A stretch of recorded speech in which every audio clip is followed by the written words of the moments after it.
حضرت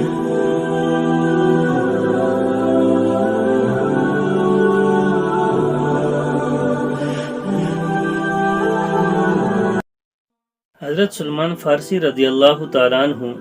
نبی پاک صلی اللہ علیہ وسلم کے ارشاد نقل کرتے ہیں کہ رمضان المبارک میں 4 چیزوں کی کثرت کیا کرو، ان میں سے 2 باتیں تو ایسی ہیں کہ تم اس کے ذریعے اپنے رب کو راضی کرو گے، اور 2 چیزیں ایسی ہیں کہ تم ان سے بے نیاز نہیں ہو سکتے۔ پہلی 2 باتیں جن کے ذریعے تم اللہ تعالیٰ کو راضی کرو گے، نمبر 1 لا الہ الا اللہ کی گواہی دینا، یعنی رمضان المبارک کے مہینے کے اندر کثرت سے لا الہ الا اللہ پڑھتے رہنا، اور دوسرا استغفار کرنا۔ یہ 2 کام ایسے ہیں کہ اگر کثرت سے کیا جائے تو اللہ تعالیٰ ضرور اس بندے سے راضی ہو جائے گا۔ اور دوسرے 2 کام جس سے ہم بے نیاز نہیں ہو سکتے،